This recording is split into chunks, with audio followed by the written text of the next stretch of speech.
تبارك الذي جعل في السماء بروجا وجعل فيها سراجا وقمرا منيرا۔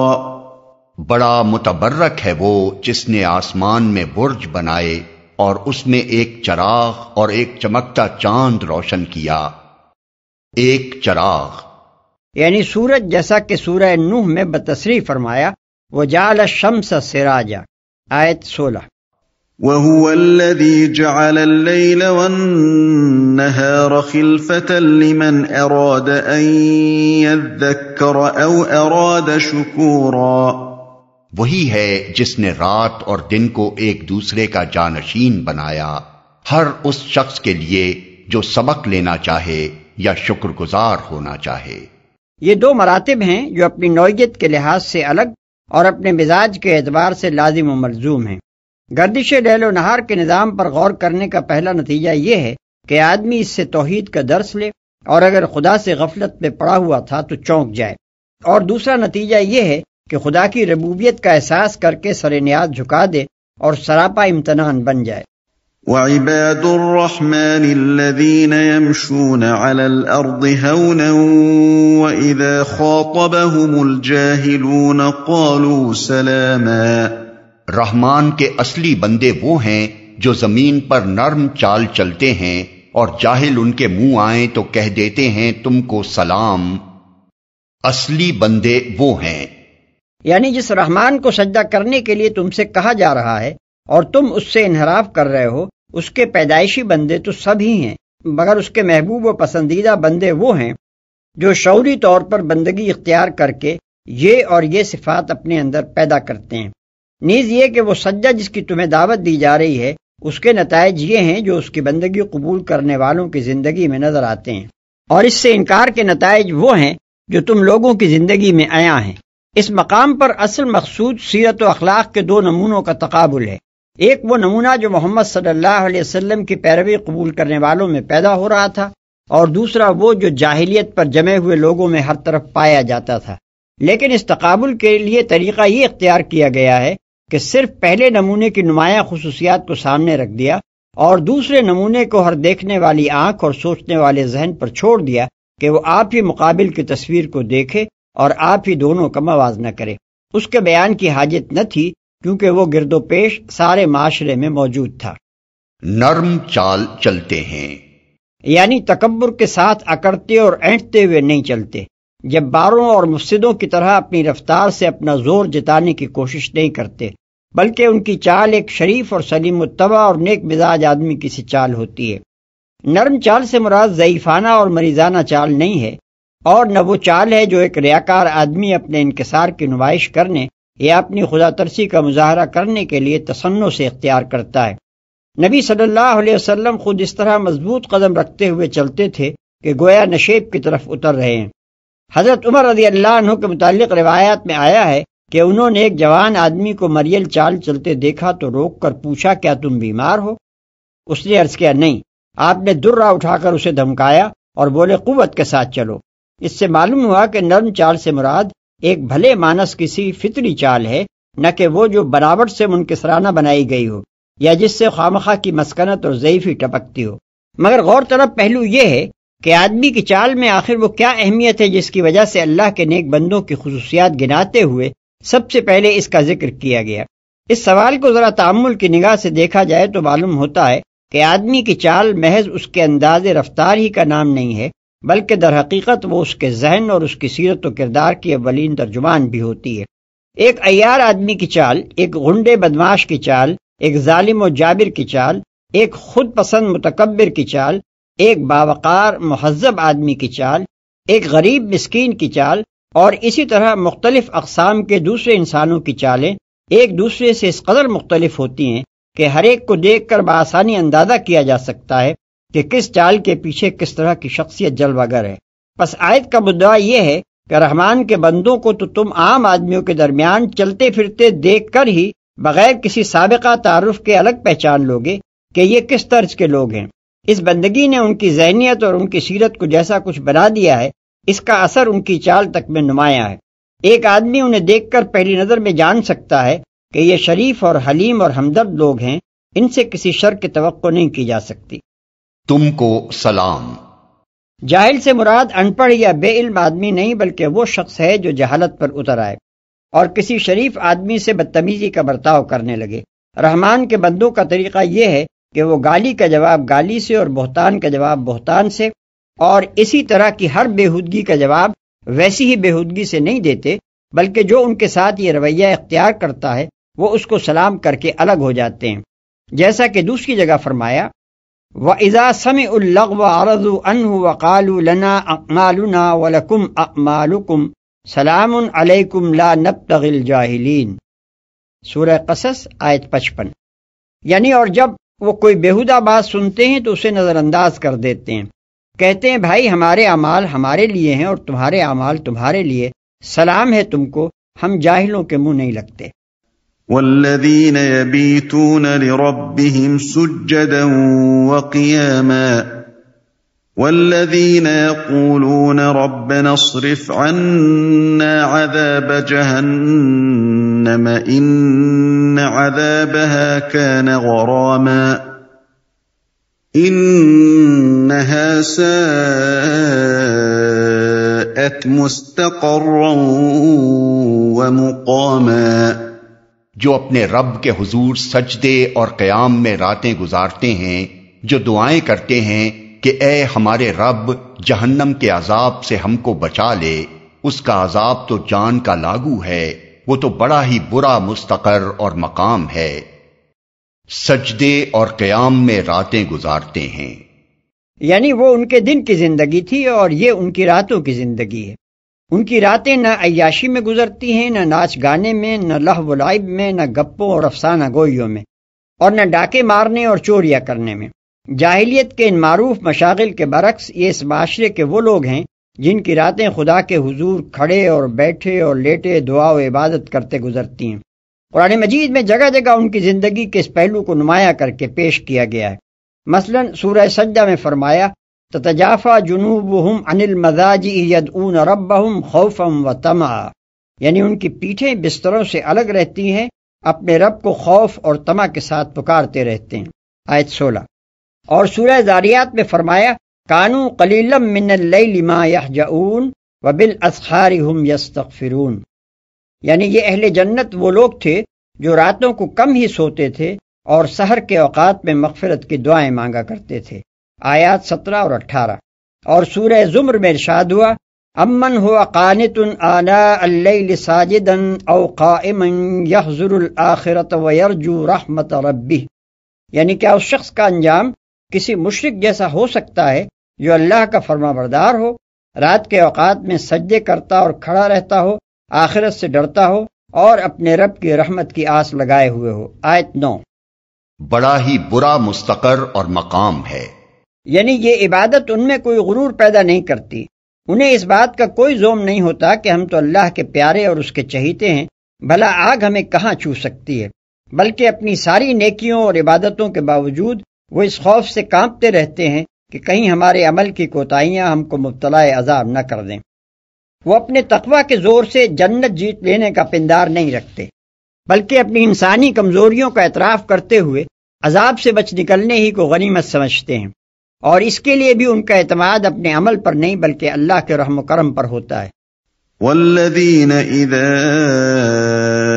انفقوا لم يسرفوا ولم يقتروا وكان بين ذلك قواما، جو خرچ کرتے ہیں تو نہ فضول خرچی کرتے ہیں نہ بخل، بلکہ ان کا خرچ دونوں انتہاؤں کے درمیان اعتدال پر قائم رہتا ہے۔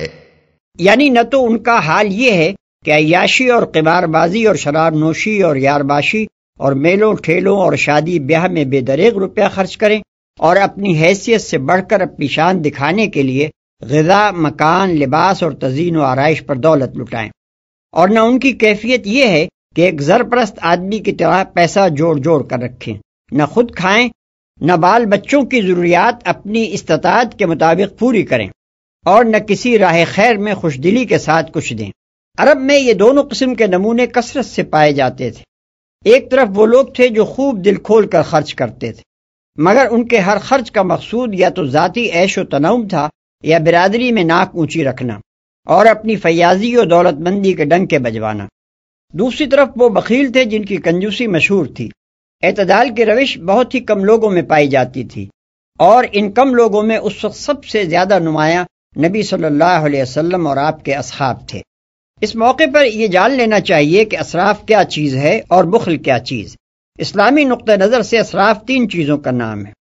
1، ناجائز کاموں میں دولت صرف کرنا، خواہ وہ 1 پیسہ ہی کیوں نہ ہو۔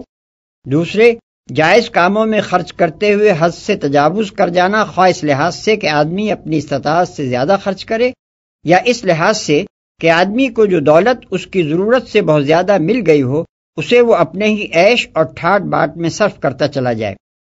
تیسرے، نیکی کے کاموں میں خرچ کرنا، مگر اللہ کے لیے نہیں بلکہ ریا اور نمائش کے لیے۔ اس کے برعکس بخل کا اطلاق 2 چیزوں پر ہوتا ہے۔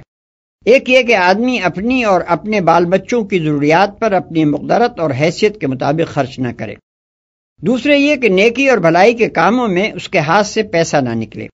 ان دونوں انتہاؤں کے درمیان اعتدال کی راہ اسلام کی راہ ہے، جس کے متعلق نبی صلی اللہ علیہ وسلم فرماتے ہیں کہ اپنی معیشت میں توسط اختیار کرنا آدمی کے فقیہ یعنی دانا ہونے کی علامتوں میں سے ہے۔ احمد و طبرانی بروایت ابی دردہ۔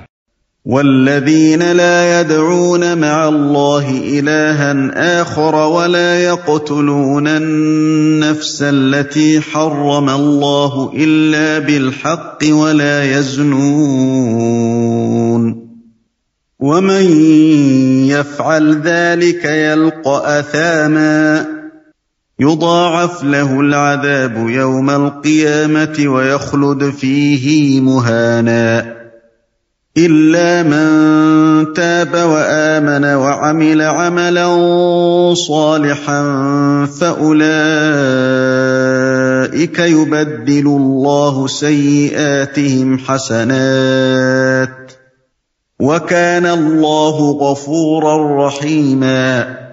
جو اللہ کے سوا کسی اور معبود کو نہیں پکارتے، اللہ کی حرام کی ہوئی کسی جان کو ناحق ہلاک نہیں کرتے اور نہ زنا کے مرتکب ہوتے ہیں، یہ کام جو کوئی کرے وہ اپنے گناہ کا بدلہ پائے گا، قیامت کے روز اس کو مقرر عذاب دیا جائے گا اور اسی میں وہ ہمیشہ ذلت کے ساتھ پڑا رہے گا، الا یہ کہ کوئی ان گناہوں کے بعد توبہ کر چکا ہو اور ایمان لا کر عمل صالح کرنے لگا ہو۔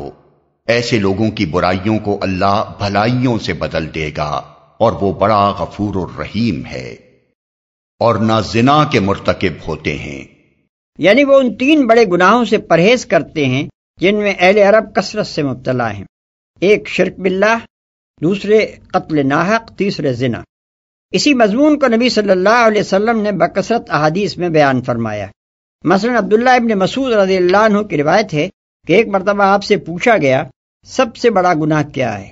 فرمایا یہ کہ تو کسی کو اللہ کا مد مقابل اور ہمسر ٹھہرائے حالانکہ تجھے پیدا اللہ نے کیا ہے۔ پوچھا گیا اس کے بعد؟ فرمایا یہ کہ تو اپنے بچے کو اس خوف سے قتل کر ڈالے کہ وہ تیرے ساتھ کھانے میں شریک ہو جائے گا۔ پوچھا گیا پھر؟ فرمایا یہ کہ تو اپنے ہمسائے کی بیوی سے زنا کرے۔ بخاری، مسلم، ترمذی، نسائی، احمد۔ اگرچہ کبیرہ گناہ اور بھی بہت سے ہیں، لیکن عرب کی سوسائٹی پر اس وقت سب سے زیادہ تسلط انہی 3 گناہوں کا تھا۔ اس لیے مسلمانوں کی اس خصوصیت کو نمایاں کیا گیا کہ پورے معاشرے میں یہ چند لوگ ہیں جو ان برائیوں سے بچ گئے ہیں۔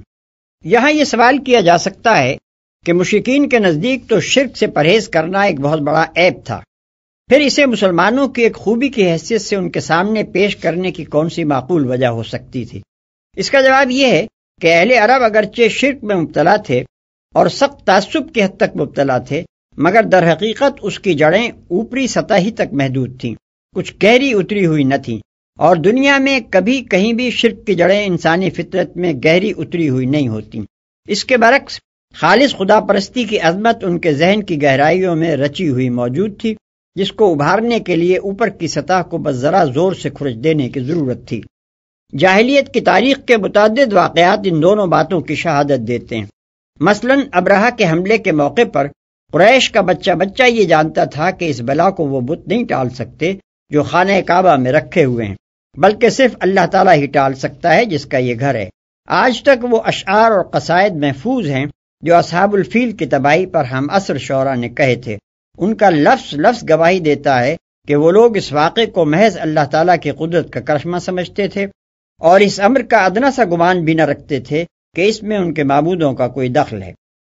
اسی موقع پر شرک کا یہ بدترین کرشمہ بھی قریش اور تمام مشرکین عرب کے سامنے آیا تھا کہ ابرہہ جب مکے کی طرف جاتے ہوئے طائف کے قریب پہنچا تو اہل طائف نے اس اندیشے سے کہ یہ کہیں ان کے معبود لات کے مندر کو بھی نہ گرا دے، اپنی خدمات کعبے کو منہدم کرنے کے لیے اس کے آگے پیش کر دیں اور اپنے بدرقے اس کے ساتھ کر دیے تاکہ وہ پہاڑی راستوں سے اس کے لشکر کو بخیریت مکہ تک پہنچا دیں۔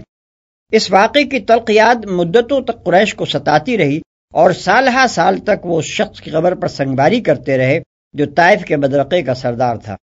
علاوہ بنی قریش اور دوسرے اہل عرب اپنے دین کو حضرت ابراہیم علیہ السلام کی طرف منسوب کرتے تھے۔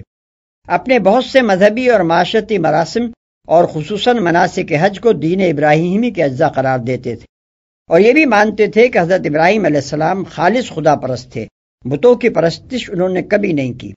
ان کے ہاں کی روایات میں یہ تفصیلات بھی محفوظ تھیں کہ بت پرستی ان کے ہاں کب سے رائج ہوئی اور کون سا بت کب کہاں سے کون لایا۔ اپنے معبودوں کی جیسی کچھ عزت ایک عام عرب کے دل میں تھی، اس کا اندازہ اس سے کیا جا سکتا ہے کہ جب کبھی اس کی دعاؤں اور تمناؤں کے خلاف کوئی واقعہ ظہور میں آ جاتا تو بسا اوقات وہ معبود صاحب کی توہین بھی کر ڈالتا تھا اور اس کی نظر و نیاز سے ہاتھ کھینچ لیتا تھا۔ ایک عرب اپنے باپ کے قاتل سے بدلہ لینا چاہتا تھا۔ ذوالخلصہ نامی بت کے آستانے پر جا کر اس نے فال کھلوائی، جواب نکلا یہ کام نہ کیا جائے۔ اے ذوالخلصہ، اگر میری جگہ تو ہوتا اور تیرا باپ مارا گیا ہوتا تو ہرگز تو یہ جھوٹی بات نہ کہتا کہ ظالموں سے بدلہ نہ لیا جائے۔ ایک اور عرب صاحب اپنے اونٹوں کا غلہ اپنے معبود سعد نامی کے آستانے پر لے گئے تاکہ ان کے لیے برکت حاصل کریں۔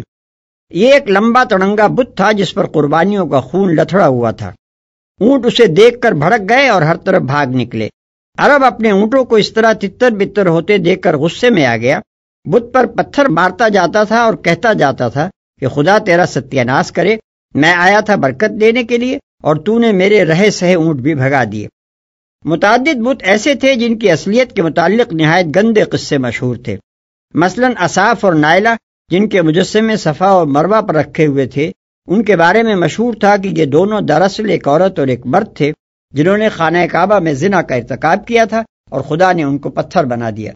یہ حقیقت جن معبودوں کی ہو، ظاہر ہے کہ ان کی کوئی حقیقی عزت تو عابدوں کے دلوں میں نہیں ہو سکتی۔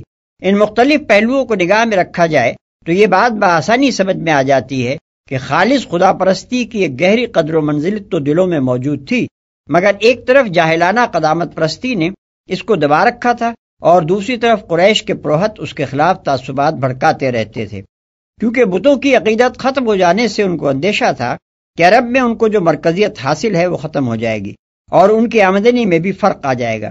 ان سہاروں پر جو مذہب شرک قائم تھا وہ توحید کی دعوت کے مقابلے میں کسی وقار کے ساتھ کھڑا نہیں ہو سکتا تھا۔ اسی لیے قرآن نے خود مشرکین کو خطاب کر کے بے تکلف کہا کہ تمہارے معاشرے میں محمد صلی اللہ علیہ وسلم کے پیرووں کو جن وجوہ سے برتری حاصل ہے ان میں سے ایک اہم ترین وجہ ان کا شرک سے پاک ہونا اور خالص خدا پرستی پر قائم ہو جانا ہے۔ اس پہلو سے مسلمانوں کی برتری کو زبان سے ماننے کے لیے چاہے مشرکین تیار نہ ہوں مگر دلوں میں وہ اس کا وزن محسوس کرتے تھے۔ مقرر عذاب دیا جائے گا۔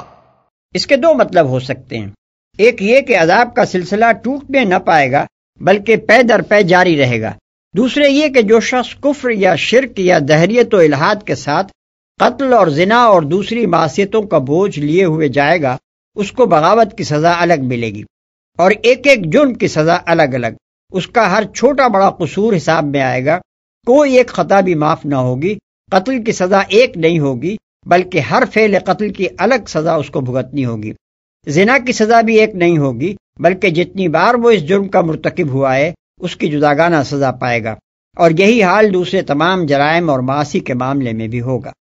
عمل صالح کرنے لگا ہو۔ یہ بشارت ہے ان لوگوں کے لیے جن کی زندگی پہلے طرح طرح کے جرائم سے آلودہ رہی ہو اور اب وہ اپنی اصلاح پر آمادہ ہوں۔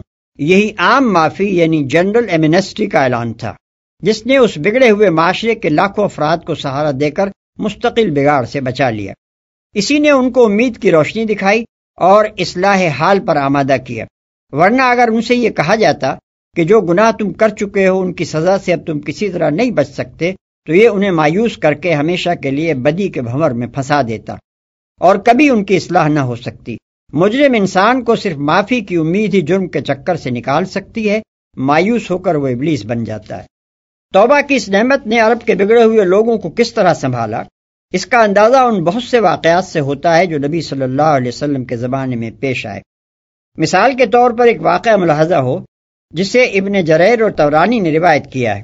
حضرت ابو ہریرہ رضی اللہ عنہ کہتے ہیں کہ ایک روز میں مسجد نبوی سے عشاء کی نماز پڑھ کر پلٹا تو دیکھا کہ ایک عورت میرے دروازے پر کھڑی ہے۔ میں اس کو سلام کر کے اپنے حجرے میں چلا گیا اور دروازہ بند کر کے نوافل پڑھنے لگا۔ کچھ دیر کے بعد اس نے دروازہ کھٹکھٹایا۔ میں نے اٹھ کر دروازہ کھولا اور پوچھا کیا چاہتی ہے؟ وہ کہنے لگی میں آپ سے ایک سوال کرنے آئی ہوں، مجھ سے زنا کا ارتکاب ہوا، ناجائز حمل ہوا، پھر بچہ پیدا ہوا تو میں نے اسے مار ڈالا۔ اب میں یہ معلوم کرنا چاہتی ہوں کہ میرا گناہ معاف ہونے کی بھی کوئی صورت ہے؟ میں نے کہا ہرگز نہیں۔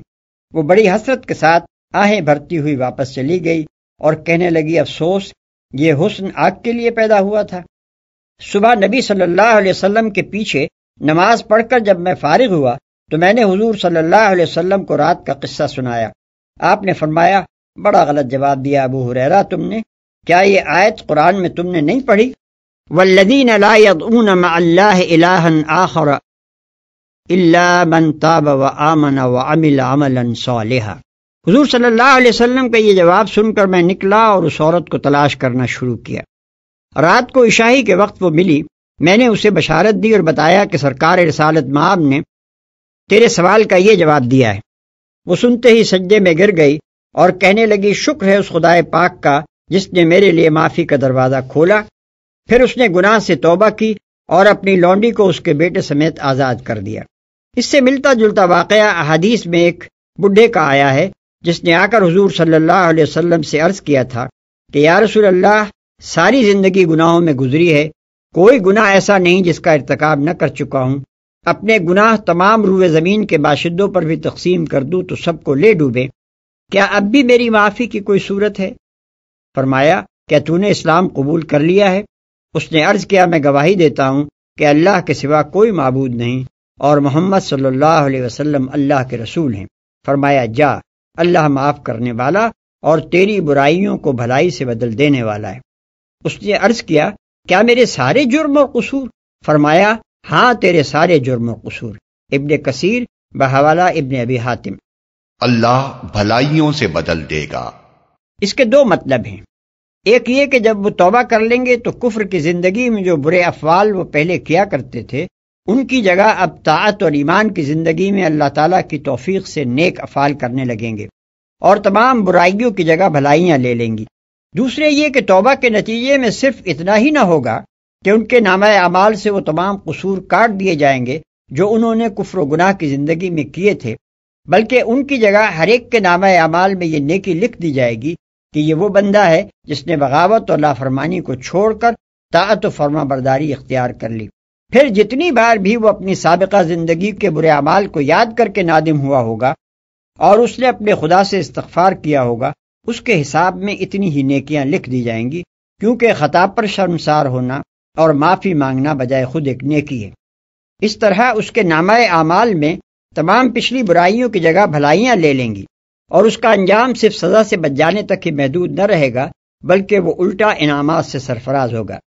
وَمَن تَابَ وَعَمِلَ صَالِحًا فَإِنَّهُ يَتُوبُ إِلَى اللَّهِ مَتَابًا۔ جو شخص توبہ کر کے نیک عملی اختیار کرتا ہے وہ تو اللہ کی طرف پلٹ آتا ہے جیسا کہ پلٹنے کا حق ہے۔ یعنی فطرت کے اعتبار سے بھی بندے کا اصلی مرجع اسی کی بارگاہ ہے اور اخلاقی حیثیت سے بھی وہی ایک بارگاہ ہے جس کی طرف اسے پلٹنا چاہیے، اور نتیجے کے اعتبار سے بھی اس بارگاہ کی طرف پلٹنا مفید ہے، ورنہ کوئی دوسری جگہ ایسی نہیں ہے جدھر رجوع کر کے وہ سزا سے بچ سکے یا ثواب پا سکے۔ علاوہ بری اس کا مطلب یہ بھی ہے کہ وہ پلٹ کر ایک ایسی بارگاہ کی طرف جاتا ہے جو واقعی ہے ہی پلٹنے کے قابل جگہ، بہترین بارگاہ جہاں سے تمام بھلائیاں ملتی ہیں، جہاں سے قصوروں پر شرمسار ہونے والے دھتکارے نہیں جاتے بلکہ معافی اور انعام سے نوازے جاتے ہیں، جہاں معافی مانگنے والے کے جرم نہیں گنے جاتے بلکہ یہ دیکھا جاتا ہے کہ اس نے توبہ کر کے اپنی اصلاح کتنی کر لی، جہاں بندے کو وہ آقا ملتا ہے جو انتقام پر خار کھائے نہیں بیٹھا ہے بلکہ اپنے ہر شرمسار غلام کے لیے دامن رحمت کھولے ہوئے ہے۔ والذین لا يشهدون الزور وإذا مروا باللغو مروا کراما، اور رحمان کے بندے وہ ہیں جو جھوٹ کے گواہ نہیں بنتے اور کسی لغو چیز پر ان کا گزر ہو جائے تو شریف آدمیوں کی طرح گزر جاتے ہیں، جھوٹ کے گواہ نہیں بنتے۔ اس کے بھی دو مطلب ہیں، ایک یہ کہ وہ کسی جھوٹی بات کی گواہی نہیں دیتے اور کسی ایسی چیز کو واقعہ اور حقیقت قرار نہیں دیتے جس کے واقعہ اور حقیقت ہونے کا انہیں علم نہ ہو، یا جس کے خلاف واقعہ و حقیقت ہونے کا انہیں اطمینان ہو۔ دوسرے یہ کہ وہ جھوٹ کا مشاہدہ نہیں کرتے، اس کے تماشائی نہیں بنتے، اس کو دیکھنے کا قصد نہیں کرتے۔ اس دوسرے مطلب کے اعتبار سے جھوٹ کا لفظ باطل اور شر کا ہم معنی ہے۔ انسان جس برائی کی طرف بھی جاتا ہے لذت یا خوشنمائی یا ظاہری فائدے کے اس جھوٹے ملمے کی وجہ سے جاتا ہے جو شیطان نے اس پر چڑھا رکھا ہے۔ یہ ملمہ اتر جائے تو ہر بدی سراسر کھوٹ ہی کھوٹ ہے جس پر انسان کبھی نہیں ریچھ سکتا۔ لہذا ہر باطل، ہر گناہ اور ہر بدی اس لحاظ سے جھوٹ ہے کہ وہ اپنی جھوٹی چمک دمک کی وجہ ہی سے اپنی طرف لوگوں کو کھینچتی ہے۔ مومن چونکہ حق کی معرفت حاصل کر لیتا ہے اس لیے وہ اس جھوٹ کو ہر روپ میں پہچان جاتا ہے، خواہ وہ کیسے ہی دل فریب دلائل یا نظر فریب آرٹ یا سماعت فریب خوش آوازیوں کا جامہ پہن کر آئے۔ شریف آدمیوں کی طرح گزر جاتے ہیں۔ لغو کا لفظ اس جھوٹ پر بھی حاوی ہے جس کی تشریح اوپر کی جا چکی ہے، اور اس کے ساتھ تمام فضول، لایانی اور بے فائدہ باتیں اور کام بھی اس کے مفہوم میں شامل ہیں۔ اللہ کے صالح بندوں کی خصوصیت یہ ہے کہ وہ جان بوجھ کر اس طرح کی چیزیں دیکھنے یا سننے یا ان میں حصہ لینے کے لیے نہیں جاتے، اور اگر کبھی ان کے راستے میں ایسی کوئی چیز آ جائے تو ایک نگاہ غلط انداز تک ڈالے بغیر اس پر سے اس طرح گزر جاتے ہیں جیسے ایک نفیس مزاج آدمی گندگی کے ڈھیر سے گزر جاتا ہے۔ غلاظت اور تعفن سے دلچسپی ایک بدذوق اور پلید آدمی تو لے سکتا ہے، مگر ایک خوش ذوق اور مہذب انسان مجبوری کے بغیر اس کے پاس سے بھی گزرنا گوارا نہیں کر سکتا، کجا کہ وہ بدبو سے مستفید ہونے کے لیے ایک سانس بھی وہاں لے۔ والذین اذا ذکروا بآیات ربهم لم يخروا علیہا صما وعمیانا، جنہیں اگر ان کے رب کی آیات سنا کر نصیحت کی جاتی ہے تو وہ اس پر اندھے اور بہرے بن کر نہیں رہ جاتے۔ اصل میں الفاظ ہیں لم یخروا علیہا صما وعمیانا، جن کا لفظی ترجمہ یہ ہے کہ وہ ان پر اندھے بہرے بن کر نہیں گرتے، لیکن یہاں گرنے کا لفظ اپنے لغوی معنی کے لیے نہیں بلکہ محاورے کے طور پر استعمال ہوا ہے، جیسے ہم اردو میں کہتے ہیں جہاد کا حکم سن کر بیٹھے رہ گئے۔ اس میں بیٹھنے کا لفظ اپنے لغوی معنی میں نہیں بلکہ جہاد کے لیے حرکت نہ کرنے کے معنی میں استعمال ہوا ہے۔ پس آیت کا مطلب یہ ہے کہ وہ ایسے لوگ نہیں ہیں جو اللہ کی آیات سن کر ٹس سے بس نہ ہوں، بلکہ وہ ان کا گہرا اثر قبول کرتے ہیں۔ جو ہدایت ان آیات میں آئی ہو اس کی پیروی کرتے ہیں، جس چیز کو فرض قرار دیا گیا ہو اسے بجا لاتے ہیں، جس چیز کی مذمت بیان کی گئی ہو اس سے رک جاتے ہیں، اور جس عذاب سے ڈرایا گیا ہو اس کے تصور سے کانپ اٹھتے ہیں۔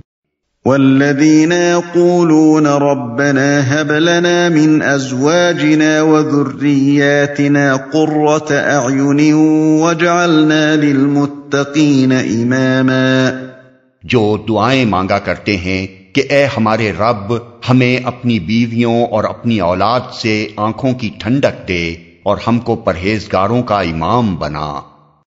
آنکھوں کی ٹھنڈک دے یعنی ان کو ایمان اور عمل صالح کی توفیق دے اور پاکیزہ اخلاق سے آراستہ کر، کیونکہ ایک مومن کو بیوی بچوں کے حسن و جمال اور عیش و آرام سے نہیں بلکہ ان کی نیک خصالی سے ٹھنڈک حاصل ہوتی ہے۔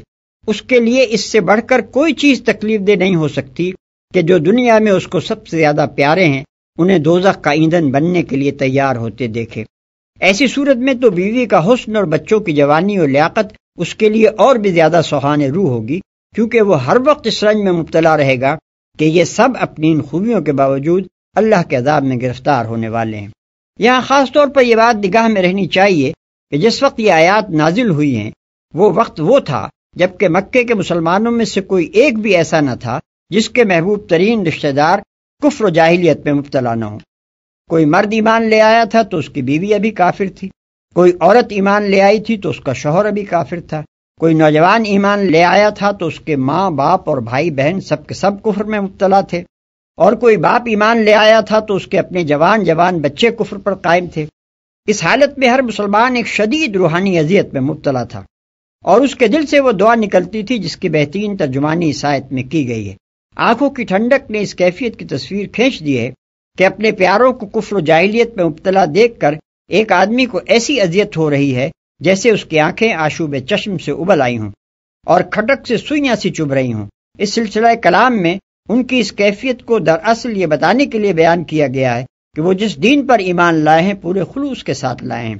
ان کی حالت ان لوگوں کی سی نہیں ہے جن کے خاندان کے لوگ مختلف مذہبوں اور پارٹیوں میں شامل رہتے ہیں اور سب مطمئن رہتے ہیں کہ چلو ہر بینک میں ہمارا کچھ نہ کچھ سرمایہ موجود ہے۔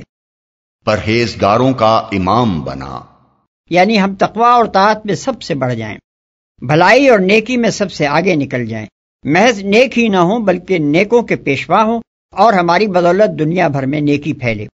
اس چیز کا ذکر بھی یہاں دراصل یہ بتانے کے لیے کیا گیا ہے کہ یہ وہ لوگ ہیں جو مال و دولت اور شوکت و حشمت میں نہیں بلکہ نیکی و پرہیزگاری میں ایک دوسرے سے بڑھ جانے کی کوشش کرتے ہیں۔ مگر ہمارے زمانے میں کچھ اللہ کے بندے ایسے ہیں جنہوں نے اس آیت کو بھی امامت کی امیدواری اور ریاست کی طلب کے لیے دلیل جواز کے طور پر استعمال کیا ہے۔ ان کے نزدیک آیت کا مطلب یہ ہے کہ یا اللہ متقی لوگوں کو ہماری رعیت اور ہم کو ان کا حکمران بنا دے۔ اس سخن فہمی کی داد امیدواروں کے سوا اور کون دے سکتا ہے؟ أولئك يجزون الغرفة بما صبروا ويلقون فيها تحية وسلاما خالدين فيها حسنت مستقرا ومقاما۔ یہ ہیں وہ لوگ جو اپنے صبر کا پھل منزل بلند کی شکل میں پائیں گے، آداب و تسلیمات سے ان کا استقبال ہوگا، وہ ہمیشہ ہمیشہ وہاں رہیں گے، کیا ہی اچھا ہے وہ مستقر اور وہ مقام۔ صبر کا پھل، صبر کا لفظ یہاں اپنے وسیع ترین مفہوم میں استعمال ہوا ہے۔ دشمنان حق کے مظالم کو مردانگی کے ساتھ برداشت کرنا، دین حق کو قائم اور سربلند کرنے کی جد و جہد میں ہر قسم کے مصائب اور تکلیفوں کو سہ جانا، ہر خوف اور لالچ کے مقابلے میں راہ راست پر ثابت قدم رہنا، شیطان کی تمام ترغیبات اور نفس کی ساری خواہشات کے علی الرغم فرض کو بجا لانا، حرام سے پرہیز کرنا اور حدود اللہ پر قائم رہنا، گناہ کی ساری لذتوں اور منفعتوں کو ٹھکرا دینا اور نیکی اور راستی کے ہر نقصان اور اس کی بدولت حاصل ہونے والی ہر محرومی کو انگیز کر جانا۔ غرض اس ایک لفظ کے اندر دین اور دینی رویے اور دینی اخلاق کی ایک دنیا کی دنیا سمو کر رکھ دی گئی ہے۔ منزل بلند کی شکل میں، اصل میں لفظ غرفہ استعمال ہوا ہے جس کے معنی بلند و بالا عمارت کے ہیں۔ اس کا ترجمہ عام طور پر بالا خانہ کیا جاتا ہے، جس سے آدمی کے ذہن میں ایک 2 منزلہ کوٹھے کی سی تصویر آ جاتی ہے۔ حالانکہ حقیقت یہ ہے کہ دنیا میں انسان جو بڑی سے بڑی اور اونچی سے اونچی عمارتیں بناتا ہے، حتیٰ کہ ہندوستان کا روضہ تاج اور امریکہ کے فلک شگاف اسکائی اسکریپرز تک جنت کے ان محلات کی محض ایک پھونڈی سی نقل ہیں جن کا ایک دھندلا سا نقشہ اولاد آدم کے لاشعور میں محفوظ چلا آتا ہے۔ قل ما يعبأ بكم ربي لولا دعاؤكم فقد كذبتم فسوف يكون لزاما۔ اے محمد، لوگوں سے کہو میرے رب کو تمہاری کیا حاجت پڑی ہے اگر تم اس کو نہ پکارو، اب کہ تم نے جھٹلا دیا ہے ان قریب وہ سزا پاؤ گے کہ جان چھڑانی محال ہوگی اگر تم اس کو نہ پکارو۔ یعنی اگر تم اللہ سے دعائیں نہ مانگو اور اس کی عبادت نہ کرو اور اپنی حاجات کے لیے اس کو مدد کے لیے نہ پکارو تو پھر تمہارا کوئی وزن بھی اللہ تعالیٰ کی نگاہ میں نہیں ہے جس کی وجہ سے وہ پرے کاہ کے برابر بھی تمہاری پرواہ کرے۔ محض مخلوق ہونے کی حیثیت سے تم میں اور پتھروں میں کوئی فرق نہیں، تم سے اللہ کی کوئی حاجت اٹکی ہوئی نہیں ہے کہ تم بندگی نہ کرو گے تو اس کا کوئی کام رکا رہ جائے گا۔ اس کی نگاہ التفات کو جو چیز تمہاری طرف مائل کرتی ہے وہ تمہارا اس کی طرف ہاتھ پھیلانا اور اس سے دعائیں مانگنا ہی ہے۔ یہ کام نہ کرو گے تو کوڑے کرکٹ کی طرح پھینک دیے جاؤ گے۔